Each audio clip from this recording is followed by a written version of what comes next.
ملحوظة هامة قبل ما نخش في الموضوع بخصوص رحمة الله عليه رحمه الله وأسكنه فسيح جنته الرئيس مرسي. أولا الرئيس مرسي لو كان يصلح لمصر هنا، فربنا طبعا كان أكيد هيسخر ليه الجنود اللي هتخليه إنه يكون قاعد في مكانه وقاعد على كرسيه، وما كانش هيحصل معاه اللي حصل.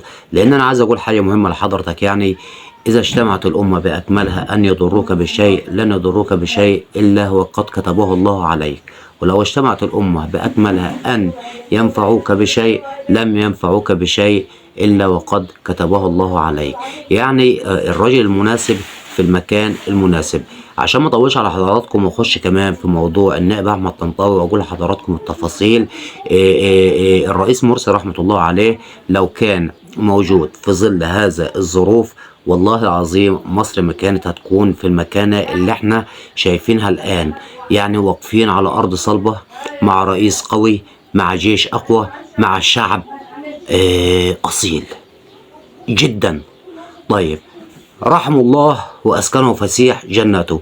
تيجوا عاد بخصوص النائب أحمد طنطاوي هنا، العنوان بيقول تم الإفراج عن النائب أحمد طنطاوي اللي كان مترشح لرئاسة الجمهورية في نهاية 2023 أو في يعني الدورة الأخيرة اللي كانت لفخامة الرئيس عبد الفتاح السيسي، لما كان طبعا نازل ويتمشى في الشوارع من محافظة إلى أخرى النائب أحمد طنطاوي، وكان كتير من الشعب المصري مؤيد للنائب أحمد طنطاوي إنه يكون رئيس لمصر.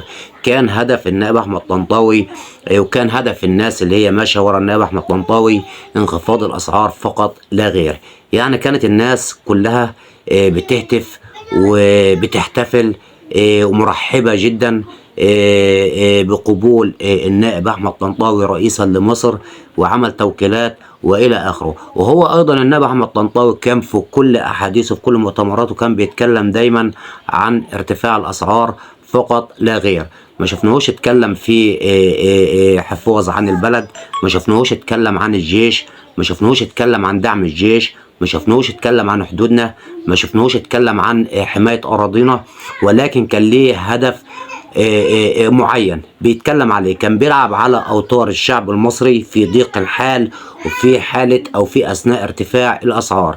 فانا اشهدك بالله، انا واحد من الشعب وراجل بسيط جدا، يعني ابسط مما تتخيل. اشهدك بالله سواء كان رحمة الله عليه الرئيس مرسي موجود رئيسا لمصر، او سواء من بعديه حصل النائب احمد طنطاوي وتولى رئاسة الجمهورية لمصر، كان ممكن يكون في إدارة وفي أمن وفي أمان وفي قوة وتصدي وتحمل أو تحمل المسؤولية مثل فخامة الرئيس عبد الفتاح السيسي.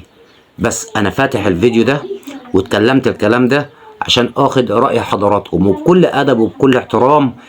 انا متقبل التعليقات، بس يا ريت يعني برضه يكون في حدود الادب. انا شايف ان الرجل المناسب في المكان المناسب.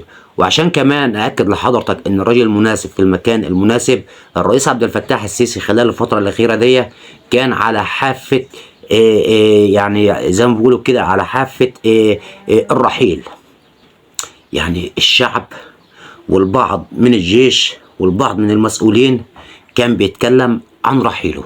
هو ايضا استثنى ان ممكن يطلع يقول لحضراتكم انا بعمل ايه، من كتر ما هو طلع وقال لحضراتكم انا متولي البلد والبلد دي امانه في عنقي من حفاظا على اراضيها وعلى شعبها وعلى ممتلكاتها من الداخل والخارج. ولكن ما حدش كان مصدق الكلام ده، وكانوا بيطالبوا برحيل الرئيس عبد الفتاح السيسي. يعني كان على حافه الرحيل. وما بين ليله وضحاها سبحان الله 120 مليون مصري معارضين ومؤيدين قاموا بالهتافات والبطولات والإنجازات والتحمل القوي اتجاه فخامة الرئيس عبد الفتاح السيسي.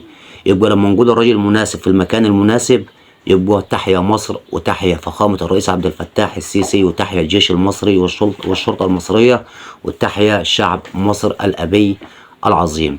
والسلام عليكم ورحمة الله وبركاته.